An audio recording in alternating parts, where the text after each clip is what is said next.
Hey there, Ryan Reynolds here. It's a new year, and you know what that means. No, not the diet. Resolutions.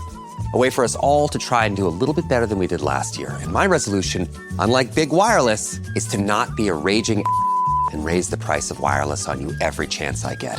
Give it a try at mintmobile.com/switch. $45 upfront payment required, equivalent to $15 per month. New customers on first 3-month plan only. Taxes and fees extra. Speed slower above 40 gigabytes on unlimited. See mintmobile.com for details.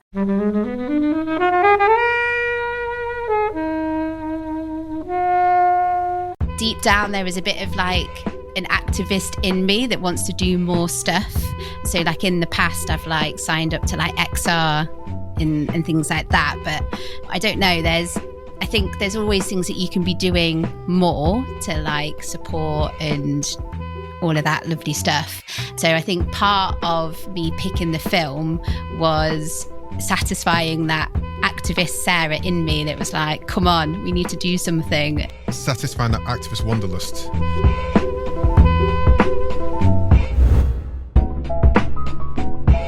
Hey everyone, welcome to this episode of Flixwatcher Podcast. I'm joined by Tash. Hey! Sarah. Hello. Helen. Hi. And we're going to be talking about how to develop a pipeline. Thank you as always to the mighty people for their mighty tunes, and thanks to Ben from Rocket Audio for editing this podcast and all of our podcast episodes. Please do remember to head over to Spotify and Apple Podcasts and Pocket Casts and give us a 5-star rating and a glowing review. And also, if you want to join the conversation with us, we're on Twitter at FlixWatcherPod. We're on all of the platforms, including Instagram, Blue Sky, Threads, TikTok at Flixwatcher. We haven't put anything out on TikTok yet, but it's there in case you want to join us.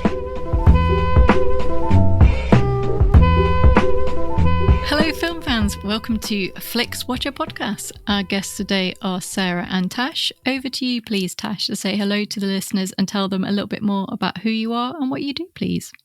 Hi, I'm Tash. I am the owner of Limitless Learning, which is a creative education model that uses gamification as well as creative methods to enhance learning and make it more fun to be a part of.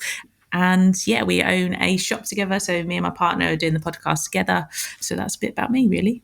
Well, tell us a bit more about who you teach and what you educate them. Well, how long you got? I thought this was only a half an hour podcast. So I originally trained as a history teacher back in the day, but I was always tutoring some maths and English on the side. And then when I left mainstream education, it just didn't work for me, burnt out, same as many teachers of the workload and stuff. Helen being one of them. Hey, I love it when I hear of another teacher. Just so much fun. Well, I don't love it. We need more teachers. We do. They need to be treated correctly. But yeah, so I ended up eventually, when I created the business, teaching a lot more maths and English just because of the demand and stuff like that. And then from that point, I filled my own time. And then now I've got lots of other tutors in loads of different subjects. So we do languages, computer science, like PE, history, sociology, like all of them really, from the ages of 5 all the way to adults. So a really wide range. And that's it, reduced down into small amounts. Well, I wasn't expecting to say PE. Hey, I mean, PE, there's a lot of like actual exam theory that goes into it as well. So it's important to get that bit right as well as obviously playing the sport. Yeah, definitely. Sarah, who are you? Who am I? I mean, how do I follow that? I am a podcaster. I am a podcast producer and manager, and I'm also a digital marketing freelancer specializing in search engine optimization, but I do other... That's SEO for people who... SEO. Trying to work out what that was. Sorry, I do get a bit carried away with the lingo and get into the SEO speak, thinking that everyone knows what I'm on about, and they're just looking at me like, sorry, what now? But yeah, so that's me really. And I went freelance. It's a relatively new thing because I used to work at Captivate, so a podcast hosting platform. So I used to work there, but I decided to take the plunge April, I think it was, and decided to go freelance. So yeah, I'm helping other organizations and individuals with their podcasts or with digital marketing campaigns. And then, like Tasha said as well, we have a creative hub that we've opened up in Worcester. So there's lots of things that we offer there, but the main thing for me is a recording studio. So people can come and use the recording studio, hire it out. I can also offer my production services. Lovely. We should talk SEO and digital marketing at some other points. That's my day-to-day. Not a podcast today, guys. You might have thought so. But we're here talking about how to blow up a pipeline, which is your choice, Sarah. Can you tell us, first of all, why you chose how to blow up a pipeline? And then I'll get the timer out and you got 60 seconds to give us that.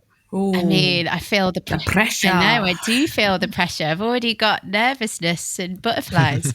So why did I pick the film? So it kept coming up as a suggestion on Netflix of what to watch. And I quite like the idea of a heist film, but rather than theft being the goal was direct action against climate change. So I thought it was an interesting different angle of your traditional heist film. So I was like, do you know what? I've got to give that a go.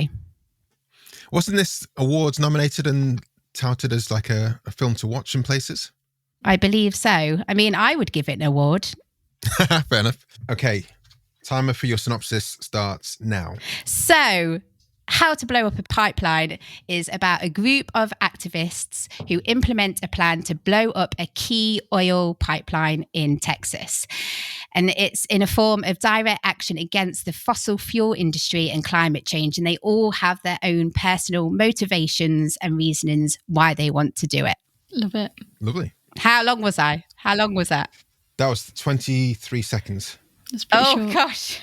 That's all good. Yeah. Anything to add, Sarah? I mean, seconds, So, Natasha, what were your thoughts on it? Had you heard of it before Sarah chose it?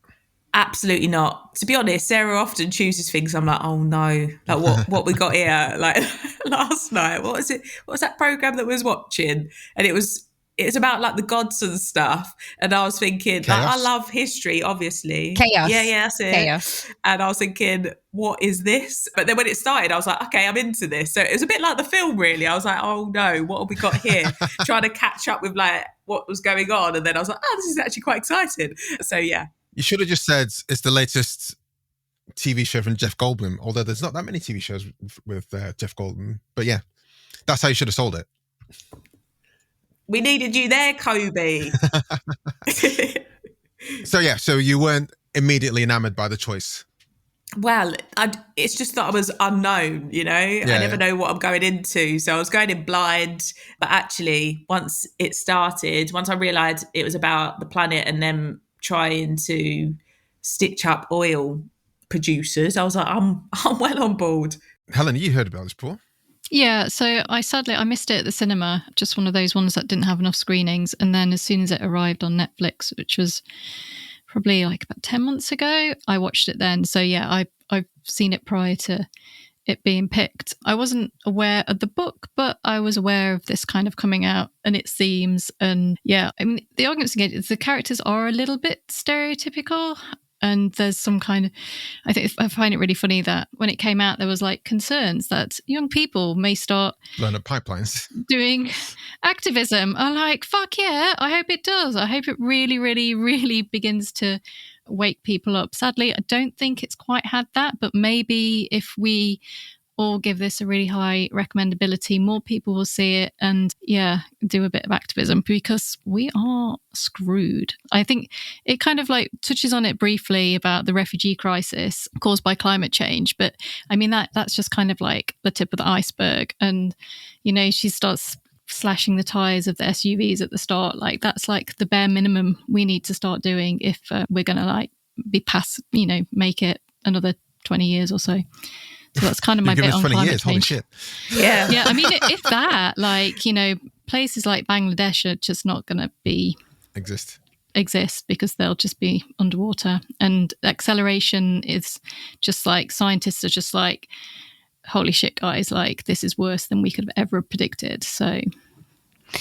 And Well, Yay! The film's great though. Well, I was just going to say, like, yeah, because you read all the reports, read all the news, and you see what's going on, and then you have certain, we can swear, can't we, dickheads who say climate change, that's not a thing, or they just say climate change, that's just normal because that's what happens. Like, we had a ice age, for example, it's just part of the process and stuff. So, yeah, but I think one of the other reasons why I picked the film was, I think deep down there is a bit of like an activist in me that wants to do more stuff.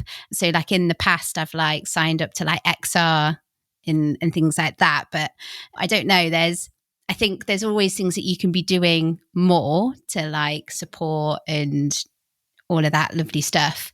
So I think part of me picking the film was satisfying that activist Sarah in me that was like, come on, we need to do something. And yeah, but satisfying that activist wanderlust. Yeah. You're going to See, I thought of an itch. My view was like to go with an itch that needed scratching. I don't know why. So you talked about the heist nature, which is, heist films are, I think that if they're done well, they're amazing. Just generally, this is how it kind of plots together. But this is kind of a bit more kind of done by the numbers. People get together, someone makes a bomb, people stand around, bombs go off in a way. But it wasn't really about the intricate nature of some heist films, but it was still kind of like, holy shit, are they going to do it? For me, I was a bit annoyed that, I don't know if I was annoyed, but maybe understanding now that there's a bit of criticism about people trying to copycat. But the fact we didn't really get a full understanding of how well it worked or not, ultimately. Did they just route via a different pipeline, or did they, It ends quite suddenly, doesn't it? Yeah. I forgot about that. I rewatched it and I was like, they're blowing it up. Oh shit, it ended. So what did it work? Yeah, exactly. Have they gone to jail? Like, is it worth it? Like, did they just put another pipe in there? To play devil's advocate, because I completely agree that it did all of a sudden, just because it feels like it's always building to this, like the end of what's going on. And when it did happen, it was like, oh, and the film has ended. But then part of me did think it is kind of, because whenever you're doing any activism or whenever you're doing something, you don't really know what the outcome is. You don't really know if it's going to have an impact, do you? So playing devil's advocate, maybe they did that on purpose, because you don't know, do you? You obviously, if you're in it and you're doing it yourself, a few weeks, months, whatever later, you'd know. But I didn't know whether it intentionally left it a bit open to sort of show, okay, when it comes to putting yourself, and they really put themselves on the line because they're blowing up a pipeline and lots of things could go wrong, but there's a lot at stake, but you don't really know what the outcome's going to be. Does that make any sense, or am I just... Yeah, it does. It did. Yeah, I mean, I still would have been nice to get some kind of like closure to the story as to, a bit more.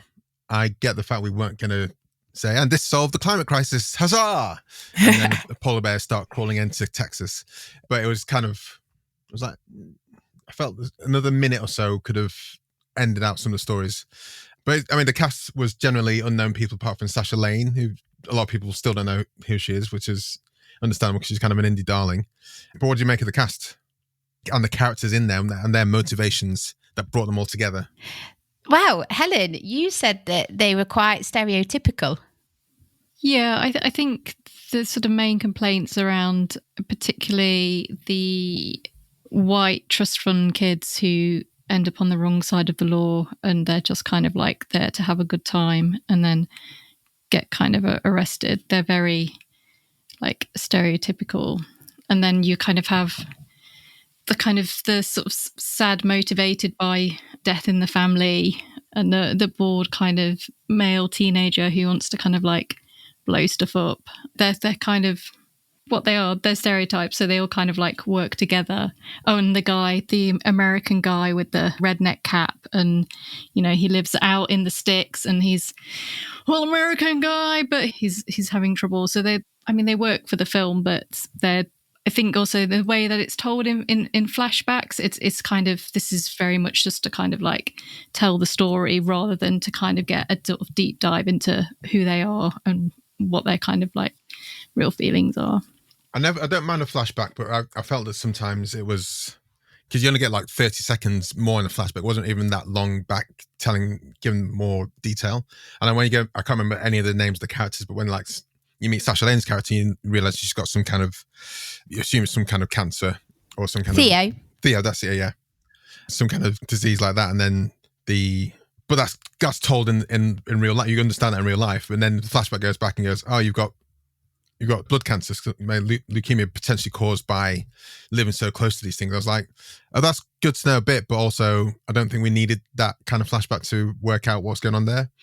And when things like the bomb maker guy, when he blows himself up, kind of was like, he's not blowing himself up. That's not happened.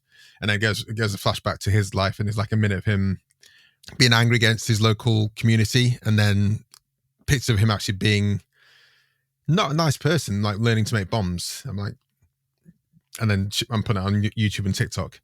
Again, it wasn't like that engaging. Well, I mean, yeah, I just didn't. I got the fact that he learned to make bombs and is kind of generally pissed off before getting to those flashbacks. So I just don't think that really helped drive the narrative in ways that they perhaps thought it would do. I mean, there was definite characters and stories that I was drawn more to. So, for example, like Theo's story, like I understand that it's quite a stereotypical, okay, they have cancer and it's because of the environment.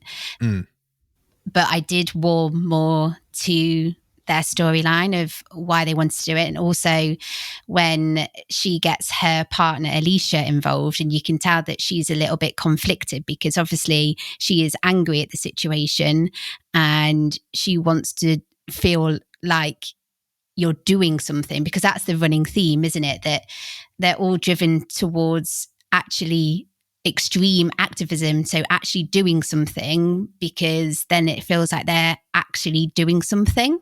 So yeah, so there was definitely stories that I was drawn more to, but I completely understand like what you guys were saying about they did pick quite stereotypical, and I suppose what they could have done is found more interesting stories of, okay, how would climate change or the oil industry affect other people and other lifestyles in ways that aren't so obvious? Maybe that would have been a little bit more engaging and a bit more interesting, to be like, crikey, I never even thought about that. So yeah.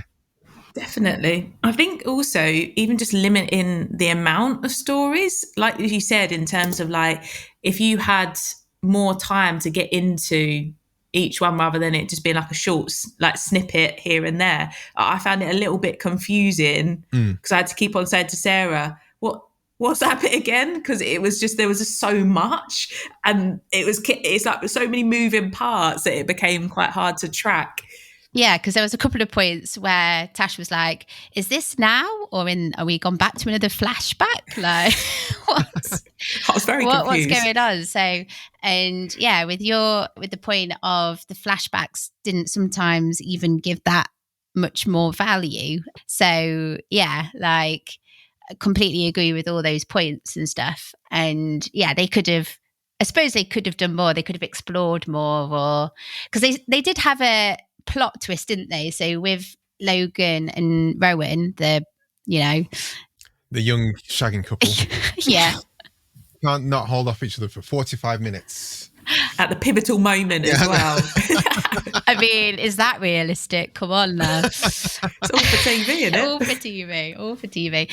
But I suppose there was a bit of a twist there, wasn't there? So they were moles for the FBI, but then, well, were they? But where exactly. I didn't fully understand the bit where she was like snitching for the FBI, but also the FBI didn't realize that she wasn't on their sides and then gave her some money. Yeah. So my understanding was that at the beginning they were very much the mole working for the FBI, but then as they got more entwined and feeling like they're doing their bit and wanting to support, they used that situation and ended up screwing FBI over rather than the group. Well, that's what I mean. They screwed over the FBI, or they gave false accounts of what happened, and the FBI were like, "That's fine. Here's some money." Yeah. So they were originally in on it, and then they got caught, and then they were asked by the FBI To stay in on it. To stay on it. But they spoke to Sochi, maybe, and said, what a great name, by the way. It's a great name, yeah. I love that one. That's the one I remembered. And explained it to her, but they didn't tell everyone else. So they were kind of going along with it. But one of the group did know that they were feeding the information. Is there anything else you guys want to say before we head to the scores? Oh, I feel like you've put me on the spot. Now I should end with something like really profound. When we go through the scores, we can obviously keep on talking about the film. So if there's anything that pops into your mind at that point whilst you're scoring, please feel free to add it at that point.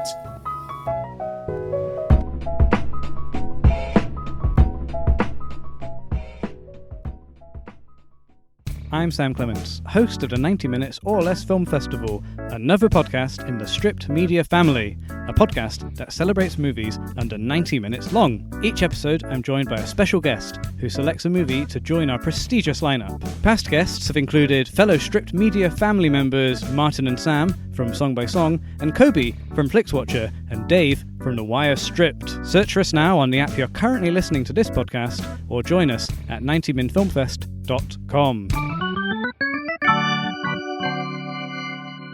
Okay. Will do. So, Sarah, this is your choice. Recommendability. Out of 5, what'd you give it? I would give it a solid 4. Any reason behind that? Why not the 5? And the reason is I think we need more films like this because it's a good way of bringing these situations and climate change and the fossil fuel. They're good at like getting that into people's thoughts and like talking about it more. But I'm not giving it a full 5 because, yeah, there are things that it could have done better. So not the stereotypical storylines, too many flashbacks, so it wasn't easy to like follow. So I think it could have been executed a bit better. Tash, your score? I would go for a 3 out of 5. You can go to decimal places, by the way, guys, if you feel... Oh, can I? Yeah. Oh, why not?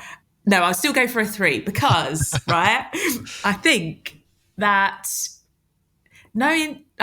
I like human behaviour, okay? And I think that humans find certain situations uncomfortable when they feel like it's too close to home to be able to take it on board. And I think that global warming crisis, whatever you want to call it, is one of those situations that some people still are in a position where it makes them feel uncomfortable. They don't want to think about it.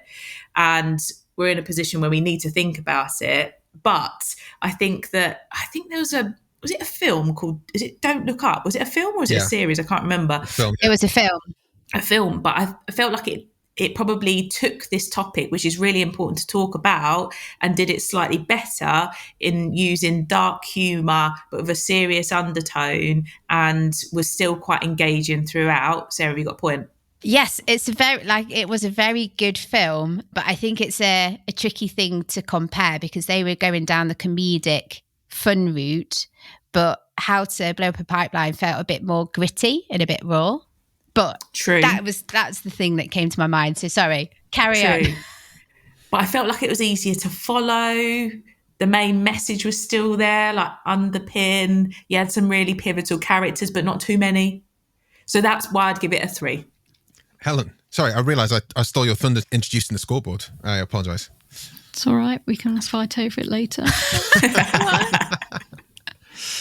So I'm going to give it a solid 4. Like I love everyone in this. I think there needs to be more people like this. And if anything, I think it could have been more destructive and it could have been more hard hitting. I think it kind of is a little bit soft on kind of the reality that we're heading. But I really enjoyed it. I think it's quite pacey. I think there is a lot going on, but yeah, more films like this. And I do think that more people need to start watching it to get an idea of what activism could look like and start blowing stuff up. I'm going to give it a 3.8. I think this is something, I don't know how I first heard about this film, but I was interested just from the title alone, which is a great title that pulls you in if you're interested. My background before becoming a digital marketer was actually a chemical engineer working in the oil and gas industry. So I was looking at all these different things that they're doing going, I'm sure they've got a backup somewhere. they just wouldn't. There's just so much money going through per second of oil that there will be backup. They did do a lot of stuff and reconnaissance, but I'm not sure how much of impact this directly makes. I agree with Helen that we need to have more of these kind of films that actually explain what's going on, because I don't think enough people readily understand just like where we're heading towards. And documentaries do go some way, but that people don't really watch documentaries in the same way. So it needs to kind of lay it in with like standard films. And one of the things that annoyed me most about watching Twisters, which is the last place I saw Sasha Lane, was that it kind of like shied away from it. It was like saying, oh, there's more and more of these events happening, but it didn't actually say because climate change. So I think we just need to lay that more into stories. I think it gave an interesting perspective on the personal stories of the people, but then it didn't give a wider kind of reason why it was happening. And I think it kind of falls short in that way. Repeat viewing score, Sarah. So this is, would I watch it again? Yeah, like a score of how much you want to watch it again or how frequently you watch it again. See, this is a tricky thing for me to score, and because this probably drives Tash insane, but I find it really hard to watch stuff more than once. For me, once I've watched something, yeah, have you got like an indelible memory, or are you just that? Life is busy, man. Can't spend it rewatching things. Exactly. Like, I think there's only been one film that I've watched more than once, and I'm not going to say what it is because it makes me sound a little bit lame. But go on, tell us. Oh, go on. Finding Nemo. Oh, why would you not watch that film again? It's great. So on a scale of like Finding Nemo, where does it? Yeah. Which compelled you into watching it again? See, I'm going to feel really bad, but this is just because I don't watch films again. In the whole history of your life? No. You really watched Finding Nemo? Just Finding Nemo. Not even as a kid, maybe. Maybe it's just that. I want to hear stories from your folks, because I'm sure there'll be films that you will just like, and again. And again, yeah. I mean, now maybe Mary Poppins when I was younger. Oh, yeah. Wow. You know, that's an interesting one. Very different to How to Blow Up a Pipeline. It is. It really is. Or is it women activism? Yeah, that's all about suffragette movement. True. Poppins, same. and poppers. And poppers. Why am I struggling to give this a score? Maybe you want to give it a low. You don't want to give it a low score, but it's going to be a low score. I think so. No one's going to be offended. I'm not going to write to them and let them know that Sarah McDowell has given it a 0. 2.5, but as a caveat, I don't really watch films more than once. Okay. I'm going to write to them. Tash. I think that I'm probably, my one's for a different reason, and it's because I think I need to watch it again to actually make sense of it fully. And so I'm going to go at a 2. Oh, even lower. Right, even lower. So that would suggest you want to be a bit higher.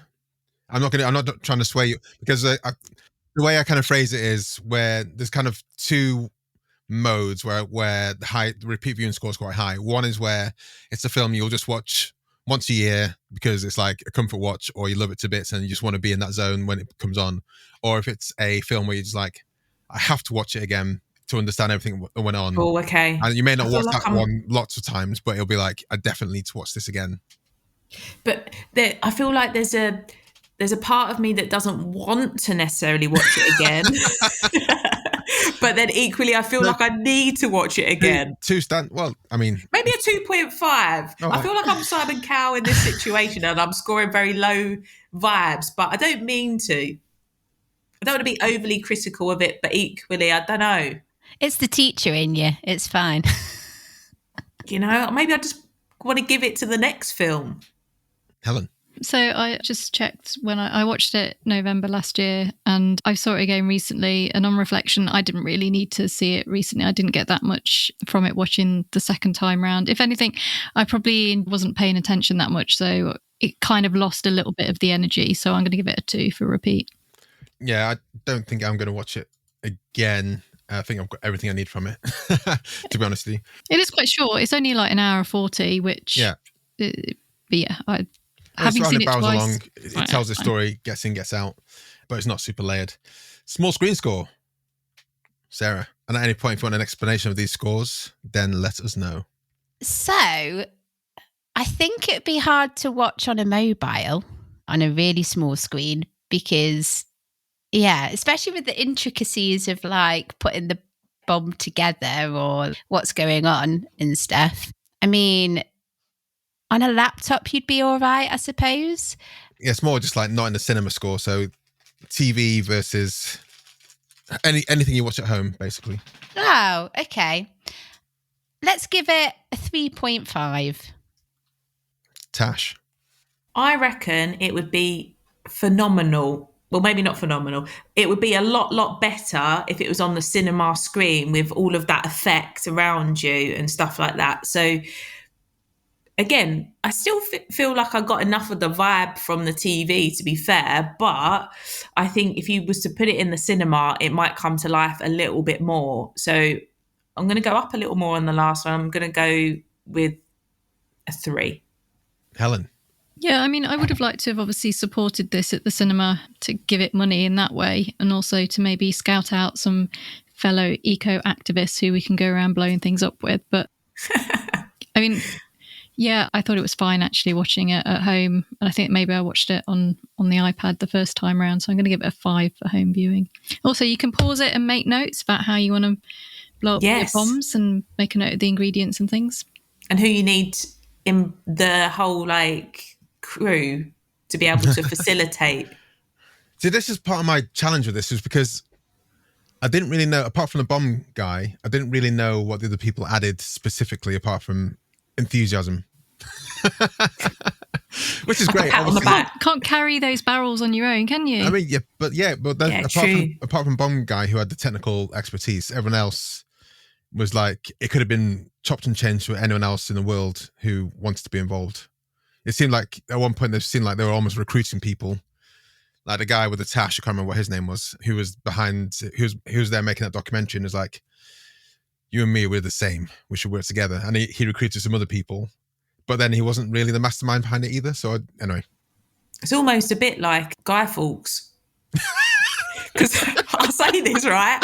Because didn't they recruit, they had like, was it 12 of them? And right. Then they were in the pub having a chat this one day, and then they just decided, somebody overheard, and then they were like, oh yeah, I could get on this. It's like, oh, well, we don't really need another person, but why not? So it's a bit like Guy Fawkes. Blow stuff up. That's, give them the offer. Got involved. I suppose as well, you need less people because then you're less likely to get caught, aren't you? Yeah.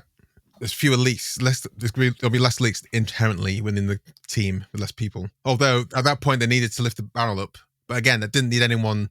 Well, they used the pulley thing, didn't they? And then, that backfired though, didn't it? It did. When it landed on her leg, I was like, oh, that's not going to change anything. It was lacking a bit in threat, wasn't it? It was like, that's not. Yeah, they're going to do it, aren't they? So engagement score. Sorry, Sarah. Remind me what the engagement one is. So if you felt you were like, as soon as you press play, you were in it and you didn't want to pick up your phone, you had to barrel through because you were so engrossed, that's a 5. If you felt you could second screen quite easily, you're quite happy to stop and go to the toilet and make a cup of tea, do your taxes, then... Do your taxes? That's very adult, isn't it? Nothing would make me want to do taxes. Not even this film, I'm telling you. Like, nah. Carry on, Sarah. I was quite engaged, so I'm going to give it a 5, because I think, like even though I wouldn't really watch it more than once, the first time I was quite engaged because it was quite good at keeping you engaged and building it up and the storylines and stuff. So I'm going to score that one quite high. There you go. A nice round 5. Tash. Now, as a caveat, I'm not a big film watcher all the time. My attention has to be there. Have you watched the film more than once? No. Oh, hang on. I have watched some films more. It depends what it is, though. It would have to really grip me to be able to do that. But I think I'm going to separate it into 2 halves of this film, because I think the first part of it, maybe because I was confused, I was disengaged. I was thinking, where's my next break coming in terms of when can I get up? When would it not be rude to ask Sarah if we can pause it or whatever? But then as it got further into it and I actually understood what was going on a little bit more, I wanted to see how it ended. So it pulled you through somewhat? A little bit. What's the score? What are you giving? 3? Helen. I don't know why that's funny. Helen? Yeah, I'm going to give it a solid 4. I said, yeah, an hour 43 minutes just about holds that run length. And yeah, I thought quite entertaining. So yeah, good 4. Yeah, I'm going to give it a bit more than 4. It kept me engaged. I think I was just kind of slightly disappointed with how it ended. So, but that's not the fault of the film through to the point it ended. It just kind of affects the repeat viewing score. So, what did I say then? 4. It gives an overall score of 3.51875, which is decent, let down because the repeat viewing score, no one here really wants to watch it again, in spite of the fact Helen did watch it again while second screening and doing her I tactics. didn't miss anything.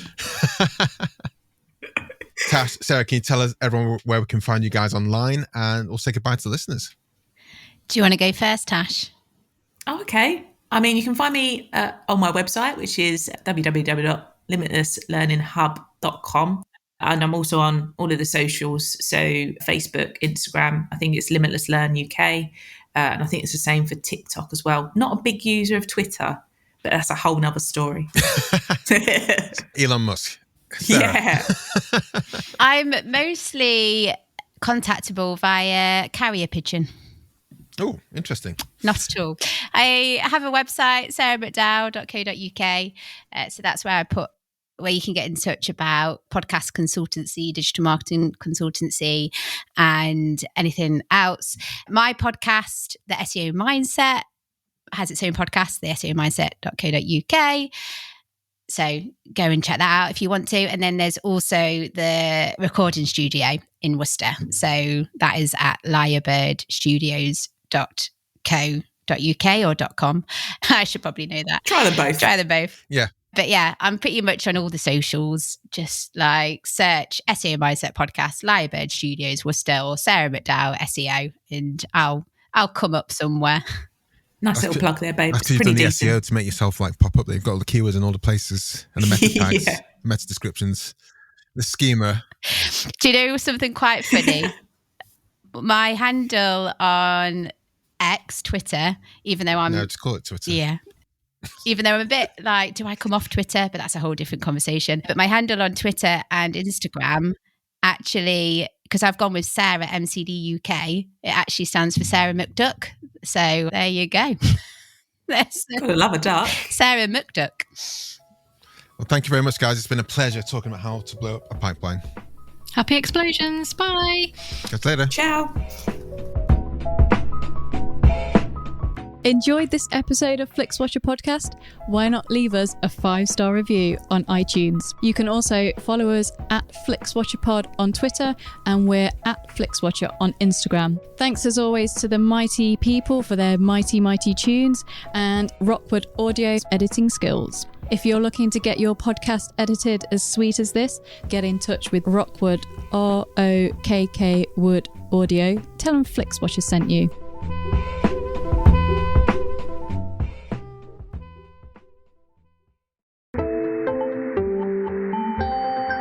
You just heard a Stripped Media production.